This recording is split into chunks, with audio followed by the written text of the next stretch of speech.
Palestinian militant group Hamas launched its largest attack on Israel in years, firing back with airstrikes of its own into Palestinian territory. Allahu Akbar!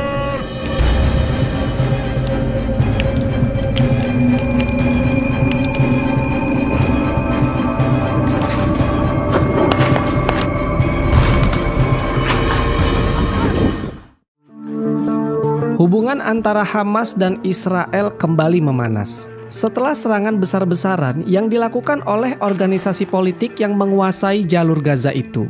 Serangan itu terjadi pada hari Sabtu 7 Oktober 2023. Serangan itu setidaknya menewaskan lebih dari 1.000 orang di Israel serta seratusan orang lainnya diculik. Akibat dari serangan tersebut, banyak di antara militer dunia yang heran atas kekuatan dan kemampuan dari Hamas itu. Lantas, siapa itu Hamas? Hamas lahir pada tanggal 14 Desember tahun 1987 sebagai hasil pengembangan kiprah perjuangan dari Ikhwanul Muslimin atau Islamic Brotherhood yang berpusat di Mesir. Karena itu, untuk tahu apa itu Hamas, kita harus mengenal terlebih dahulu apa itu Islamic Brotherhood. Organisasi Islamic Brotherhood atau Ikhwanul Muslimin yang disingkat IM adalah sebuah gerakan Islam yang diprakarsai oleh seorang ulama karismatik yang bernama Hasan al-Banna. Organisasi ini didirikan di Ismailiyah, Mesir pada bulan April tahun 1928. IM dibentuk saat dunia Islam tengah terpuruk pasca Perang Dunia I tahun 1913 karena Kekaisaran Ottoman atau Khalifah Utsmaniyah runtuh pada tahun 1924. Dan kemudian setelah Ottoman runtuh, negeri-negeri Islam mulai dijajah bangsa Eropa. Terabaikannya Islam, tercerai-berainya umat, kejumutan berpikir, dan merajalelanya khurafat, takhayul, taklid buta di kalangan mayoritas muslim telah mendorong kuat Hasan al-Banna menyerukan kepada umat Islam untuk kembali kepada Al-Quran dan Sunnah. Beliau juga mengajak umat Islam untuk menerapkan syariat Islam dalam setiap aspek kehidupan, serta mereformasi moral dan sosial bagi pemeluk agama Islam. Hasan al-Banna juga menghidupkan kembali pemikir-pemikir Islam. Semenjak awal berdiri, organisasi IM bergerak di bidang pendidikan, dakwah, sosial, dan militer. IM juga giat menyelenggarakan buta huruf, menerbitkan buletin, membangun pabrik, poliklinik, masjid, sekolah, dan pelatihan militer. Hal seperti itu melahirkan image bahwa IM sebagai negara di dalam negara. Setelah Perang Dunia Kedua, IM masuk ke dalam organisasi politik yang militan dan aktif, yang menentang pemerintah Mesir yang sekuler.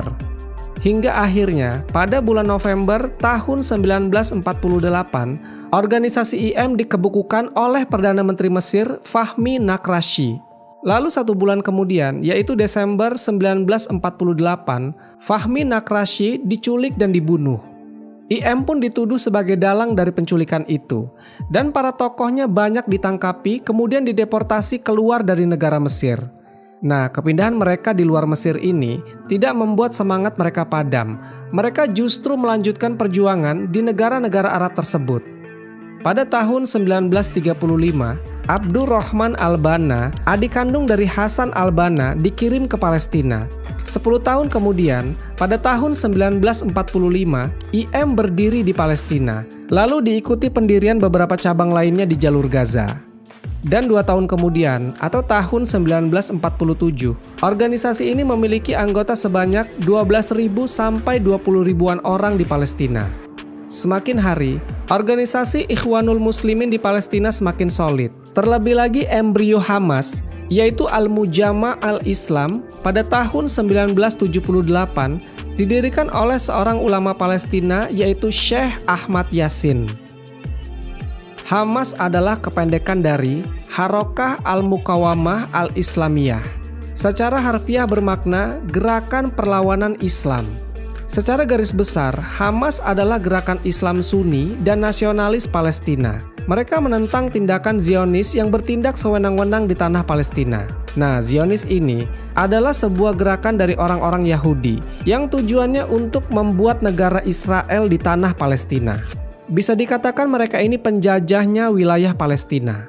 Menurut Profesor Ilmu Politik dari Universitas Birzeit, yaitu Ziad Abu Amr, tahun 1993, gerakan politik Hamas di Palestina mulai dikenal pada saat terjadi gerakan protes. Protes ini dipicu oleh tewasnya beberapa rakyat Palestina dalam tragedi angkutan umum yang ditabrak truk Israel. Gerakan protes ini dikenal dengan nama Intifadah. Para petinggi Al-Mujama' Al-Islami kemudian berkumpul di rumah Syekh Ahmad Yasin. Di sana ada Abdul Aziz Al-Rantisi, Ibrahim Al-Yazuri, Syekh Solih Shihada, Isa Nasar, Muhammad Sam'a, dan Abdul Fattah Dukhon. Mereka di sana merumuskan solusi dalam rangka merespon gerakan protes yang semakin meluas. Syekh Ahmad Yasin pada tanggal 14 Desember 1987 menyerukan kepada seluruh rakyat Palestina untuk bangun bersatu melawan militer Israel. Hari itu pun dikenal sebagai hari lahirnya Hamas di Palestina.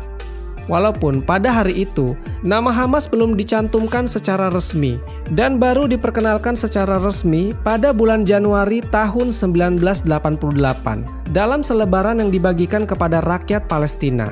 Hamas menjalin kontak dengan Syekh Jamil Hamami, dai dan khotib dari Masjid Al-Aqsa. Kemudian menjalin komunikasi juga dengan aktivis IM di wilayah tepi barat. Hamas juga berkolaborasi dengan IM di Jordan dan di negara Arab lainnya. Dari jaringan itulah, bantuan kerjasama dan dana dari luar Palestina mengalir untuk mendukung gerakan protes Palestina.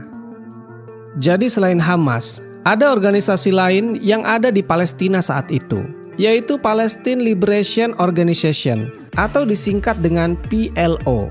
Saat itu, PLO ini dipimpin oleh Yasser Arafat atau yang dikenal sebagai Abu Ammar. Hamas beranggapan bahwa organisasi PLO ini hanya merugikan rakyat Palestina dan malahan semakin memperkuat posisi Israel. Selain PLO, Hamas juga tidak sepaham dengan Fatah dalam hal strategi untuk mewujudkan kemerdekaan Palestina karena keduanya memiliki ideologi yang berbeda. Fatah ini adalah fraksi terbesar dalam PLO. Lalu apa sebenarnya ideologi Hamas?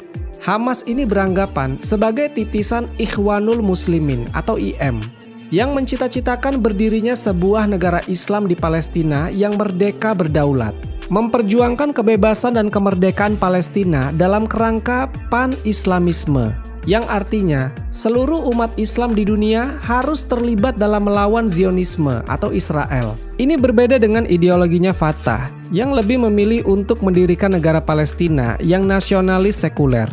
Meski Hamas dan Fatah ini tujuannya sama, yaitu membebaskan tanah Palestina dari Israel, namun kedua kubu ini tidak berjalan bersama-sama. Fatah lebih memilih jalur diplomasi di meja perundingan dan menjauhi perang yang sebelumnya pernah mereka jalankan. Berbeda dengan Hamas, Hamas lebih memilih cara perang untuk mengusir Israel dari tanah Palestina. Secara umum, garis perjuangan Hamas terdiri dari 3 fase. Pertama, pendirian lembaga-lembaga Islam untuk membentuk generasi yang kuat dan tahan uji. Yang kedua, konflik non-militer dengan tentara pendudukan.